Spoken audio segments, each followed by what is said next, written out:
எல்லா அழகான பசங்களா கமிட்டட் ஆயிட்டா நாங்களே என்ன பண்றது?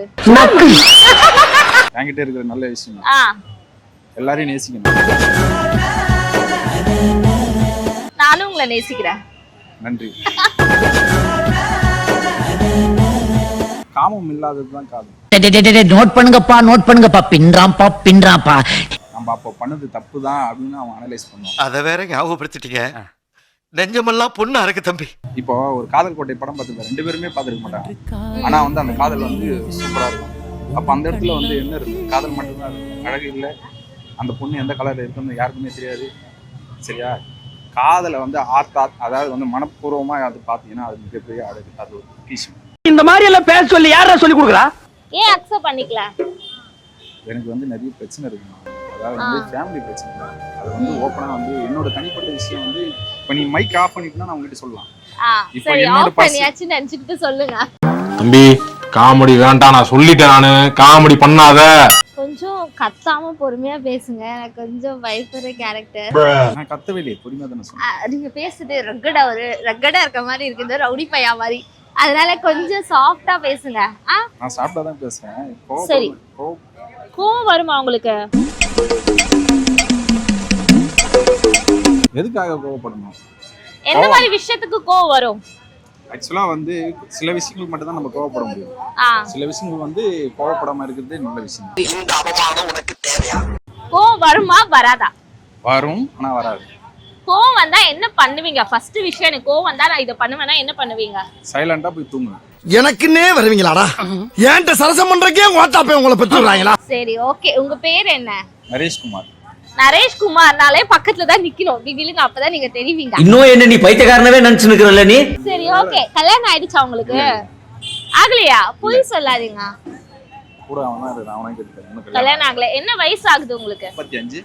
35. No comments. Simply waste. 35 வயசுனா கல்யாணம் ஆயிருக்கணும்ல? கல்யாணம் வந்து ஆகுறது வந்து எப்படின்னா நம்ம தீர்மானிக்கிறது இல்லை, தானா நடக்கணும். நம்மளுக்குள்ள இப்போ ஒரு லவ் இருக்கலாம், லவ் ஃபெயிலியரா இருக்கலாம், நல்ல விஷயம் எப்படி சொல்றதுன்னா நிறைய விஷயம் நம்மளுக்குள்ள நடந்திருக்கும். சரியா? இப்போதைக்கு வந்து வீட்டுல வந்து எனக்கு பொண்ணு பார்க்கல, பார்த்ததுக்கு அப்புறம் தான் கல்யாணம் ஆகும். சரி, ஓகே. எதுக்கு மைக் தள்ளி தள்ளி வைக்கிறீங்க? கிட்ட எதுக்கு அவ்வளவு கிட்ட கிட்ட இருந்தாதான் நல்லா பேச முடியும், சத்தம் கேட்கும். கர்மா இப்ப லவ் இருக்கா இல்லையா? இல்ல, இப்போதைக்கு வந்து அதை சொல்ல முடியாது. சொன்னீங்கன்னா கண்டிப்பா வீட்டுல கண்டுபிடிச்சிருவாங்க. ஐயோ, அப்ப இருக்கு, அப்படி வச்சுக்குவா. அது உங்க விருப்பம். நம் ராஜதந்திரங்கள் அனைத்தும் வீணாகி விட்டதே. எல்லா அழகான பசங்களா கமிட்டட் ஆயிட்டா நாங்களே என்ன பண்றது? யார சொல்றீங்க? உங்களை சொல்றீங்களா என்ன சொல்றீங்களா? அழகான பசங்களா கமிட்டட் ஆயிட்டா நாங்க எல்லாம் என்ன பண்றது? வந்து இப்ப நான் என்ன உங்க சொல்றது? இல்ல, நீங்களும் அழகான பசங்களை பார்த்து கமிட் ஆக வேண்டியதான். சிரிக்கிறானி வெக்கமா இல்ல? அதுதான் நானும் சொல்றேன். அழகான பசங்களா சீக்கிரமா கமிட்டட் ஆயிட்டா என்ன மாதிரி பெண்கள்லாம் என்ன பண்ணுவாங்க? ஆல்ரெடி ஆள் இருக்கு, நம்பர்லாம் கேட்டுறாங்க. நம்பர் ஐயோ, சரி, இன்ஸ்டா ஐடி வேணா கேக்குறேன். இன்ஸ்டாலாம் யூஸ் பண்ணுங்க. ஐயோ, ரொம்ப நல்ல பையாதான். என் லைஃப்ல வந்து இந்த ஒரு விஷயத்த நான் பண்ணாம இருந்தா நான் சந்தோஷமா இருந்திருப்பேன். அப்படின்னா என்ன பண்ணாம இருந்தா சந்தோஷமா இருந்திருப்பீங்க? நான் பொதுவா சொல்றது வந்து தப்பான வந்து காரியத்தை வந்து யாரும் பண்ணாம இருந்தீங்கனாலே எல்லாரும் வாழ்க்கையிலும் வந்து நல்லா இருப்பீங்க. அதான் என்ன காரியங்கள்? தப்பான காரியம் என்ன சொல்றதுன்னா சரக்கு அடிக்கிறது, சிகரெட் அடிக்கிறது, கஞ்சா அடிக்கிறது, அப்படி பண்றது. வந்து இருக்கிற தப்பு யாரும் எதுவும் பண்ணாது இருந்தாலே எல்லா பசங்களும் நல்ல பசங்க. சோ ஆனா அத பண்றவங்க கிட்ட எல்லாம் போய் கேட்டு பாருங்களேன், லைஃப்ல இதெல்லாம் பண்ணாட்டி என்னடா வாழ்க்கை. நான் ஆல்ரெடி வந்து என்னோட காலகட்டத்துல வந்து நான் இதெல்லாம் பண்ணிட்டு தான் அனுபவிச்சு வந்து இப்ப சொல்றேன். எந்த ஒரு விஷயத்தையுமே வந்து ஒருத்தவங்க அனுபவப்பட்டு தான் வந்து அதை சொல்ல முடியும். இப்போ நம்ம வந்து எப்படி சொல்றதுன்னா, அடி அதை பண்ணாதன்னா நான் வந்து அனுபவப்பட்டாதான் அதை சொல்ல முடியும். புரியுதுங்களா? நான் வந்து எதுவுமே பண்ணாம அதெல்லாம் பண்ணாதன்னா அது தப்பு. நான் பண்ணியிருக்கேன், அதோட கஷ்டம் எனக்கு தெரியும். அப்போ இன்னொருத்தவங்க வந்து பண்ணும்போது நீ அதை பண்ணாத, அது பண்ணாம இருந்தா நீ நல்லா இருப்ப. ஏன்னா நான் அனுபவப்பட்டிருக்கேன். அதை வந்து நான் சொல்லும் போது அவன் புரிஞ்சுக்கிறதும் புரியாதது வந்து அவங்க கையில தான் இருக்கு. ஓ, அப்ப நீங்க குடிச்சிருக்கீங்க, எல்லா வேலையும் பண்ணிருக்கீங்க. ஆமா, சரக்கு அடிச்சிருக்கேன், சிகரெட் அடிச்சிருக்கேன், இதெல்லாம் நான் இருக்கு தப்பு. சரக்கு அடிச்சீங்க, சிகரெட் அடிச்சீங்க, அதனால என்ன கஷ்டம் வந்துச்சு உங்களுக்கு? சொல்லு, நீ தான் தைரியமான ஆளு, சொல்லு. இப்போ என் பர்சனல் லைஃப்லாம் எதுக்கு எழுதுங்க? எல்லாருக்கும் சொல்லணும் வந்து அவசியம் இல்லை. சரி, எல்லாருக்கும் சொல்ல வேண்டாம். அதுல இருந்து ஒரு விஷயம் நீங்க கத்து இருந்திருப்பீங்களா, இதனால நான் மாறினேன், இதெல்லாம் பண்ணக்கூடாது அப்படின்னு எதை வந்து நீங்க மாத்துறீங்க? எங்க அம்மாக்காக மாத்தேன். பிள்ளை வாசத்தில் ஆசைகள் தோரணம் சூடுதம்மா. சோ பசங்க எல்லாம் வந்து இந்த விஷயத்தெல்லாம் பண்ணாம இருந்தா நல்லா இருப்பாங்க. ஆனா ஏன் அந்த வயசுல அவங்களுக்கு வந்து அந்த விஷயம் எல்லாம் பண்ணிட்டு இருக்கவங்களுக்கு சொன்னாலும் புரிஞ்சுக்க மாட்டேங்கிறாங்க? அது வயசு. இவன் வேற என்னை ரொம்ப டார்ச்சர் பண்றான்டா. அதாவது வந்து ஆமா இப்போ வந்து எப்படி சொல்றதுன்னா ஒரு 5 வயசு குழந்தை கிட்ட போயிட்டு இந்த பலூன் உடையும்னு சொன்னா அது புரியாது. அது ஒரு 6 வயசு ஆனதுக்கு அப்புறம் இந்த பலூன் உடையணும் அதுக்கு அப்போ புரியும். அது போலதான் இப்போ லைஃப்ல இப்போ இருக்கிற 25-26 வயசு பசங்களுக்கு வந்து இது என்னன்னு புரியவே புரியாது. அவனுக்குன்னு ஒரு லைஃப் வரும்போது அதாவது வந்து அந்த மெச்சூரிட்டியை தாண்டும் போது நம்ம அப்போ பண்ணது தப்பு தான் அப்படின்னு அவன் அனலைஸ் பண்ணுவான். அதை வேற ஞாபகப்படுத்திட்டீங்க. நெஞ்சமெல்லாம் பொண்ணா இருக்கு தம்பி. சோ சார் வந்து என்ன சொல்றாங்கன்னா, நான் வந்து இந்த மாதிரி விஷயத்தெல்லாம் பண்ணேன் என் லைஃப்ல, இந்த விஷயத்த பண்ணாம இருந்தா நான் ரொம்ப சந்தோஷமா இருந்திருப்பேன், நீங்களும் அந்த மாதிரி விஷயங்களை பண்ணாதீங்க. அதானே? கண்டிப்பா. சரி, எத்தனை பேர் உங்களுக்கு ப்ரப்போஸ் பண்ணிருக்காங்க? ப்ரப்போஸ் பண்ணது வந்து ஒரு 2 பேர் பண்ணிருப்பாங்க, அவ்வளவுதான். ஏன் அக்செப்ட் பண்ணிக்கல? எனக்கு வந்து நிறைய பிரச்சனை இருக்குமா, அதாவது வந்து ஃபேமிலி பிரச்சனை தான். அது வந்து ஓப்பனா வந்து என்னோட தனிப்பட்ட விஷயம் வந்து இப்போ நீ மைக் ஆஃப் பண்ணிட்டா நான் உங்ககிட்ட சொல்லலாம். சரி, ஆஃப் பண்ணியாச்சு நினைச்சிட்டு சொல்லுங்க. தம்பி காமெடி வேண்டாம் நான் சொல்லிட்டேன், நானு காமெடி பண்ணாத. நான் ஓப்பனா சொல்லட்டுமா, என்னோட வந்து லைஃபை வந்து அடுத்தவங்க பார்க்கணுன்றது வந்து எனக்கு வந்து தப்பா தோணுது. இப்போ நீ வந்து கேள்வி கேட்க, சரி நீ கேட்டதுனால சில வார்த்தைகள் நான் சொல்றேன். ஆனா உள்ளுக்குள்ள நீ போகுது அது வெளியே சொல்ல முடியாது. சரி, உள்ளுக்குள்ள இருக்கத வெளியே சொல்ல வேண்டாம். தனிப்பட்ட விஷயமா வா, நான் சொல்றேன் கேளு. மைக் ஆஃப் பண்ணிட்டு வா, கேளு சொல்றேன்.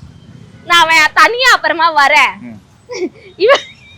இப்ப வந்து இதுக்கு வந்து சொல்லுங்க. சரி, லவ் பத்தி என்ன நினைக்கிறீங்க, காதல் பத்தி என்ன நினைக்கிறீங்க? இது வந்து ஜெனரலான ஒரு क्वेश्चन. ஜெனரலான क्वेश्चन. காதல் வந்து காமம் இல்லாததுதான் காதல். நோட் பண்ணுங்கப்பா பின்றாம்பா. ஆனா இப்ப காமம் தானே காதல். யார் சொன்னது? இப்போ அதானே ஜெனரேஷன் அது அவங்களோட ஜெனரேஷன். காமம் அழகும் அதாவது கண்ணால் பார்ப்பது எதுவுமே வந்து அழகல்ல, மனதால் பார்க்கும் மட்டும்தான் காதல். மனசால பாக்குறது தான் காதல். ஆமா. ஆனா இப்ப எல்லாரும் எப்படி பாக்குறாங்க? அவங்க தப்பா தான் பாக்குறாங்க. அதுக்குன்னு வந்து இப்போ வந்து அது காதல் நீ சொல்லக்கூடாதுல்ல. இப்போ ஒரு காதல் கோட்டை படம் பார்த்துருக்க 2 பேருமே பார்த்துருக்க மாட்டாங்க. ஆனா வந்து அந்த காதல் வந்து சூப்பரா இருக்கும். அப்ப அந்த இடத்துல வந்து என்ன இருக்கு, காதல் மட்டும்தான் இருக்கு, அழகு இல்லை. அந்த பொண்ணு எந்த கலர்ல இருக்குன்னு யாருக்குமே தெரியாது. சரியா? காதலை வந்து அதாவது வந்து மனப்பூர்வமா அது பாத்தீங்கன்னா அது மிகப்பெரிய அழகு, அது ஒரு பொக்கிஷம். இந்த மாதிரி எல்லாம் பேச சொல்லி யாரா சொல்லி கொடுக்குறா?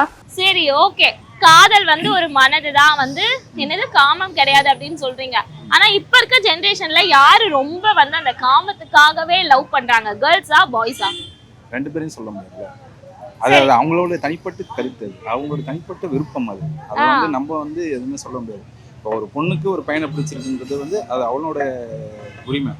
அதே போல வந்து அந்த பையனுக்கு அந்த பொண்ணை பிடிச்சது அவனோட உரிமை. 2 பேரும் வந்து காதல் கூட கடைசியில வந்து கல்யாணம் பண்ணதான் வந்து நல்லதுன்னு நான் நினைக்கிறேன்.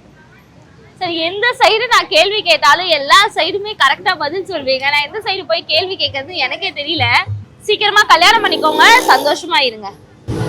நல்ல பதில் வந்து கேள்வி நல்லா தான் இருக்கு. என்கிட்ட அந்த பதில் பதில் சொல்லணும்ல, கை கட்டிட்டே அமைதியா இருந்தா பதில் சொல்லுங்க.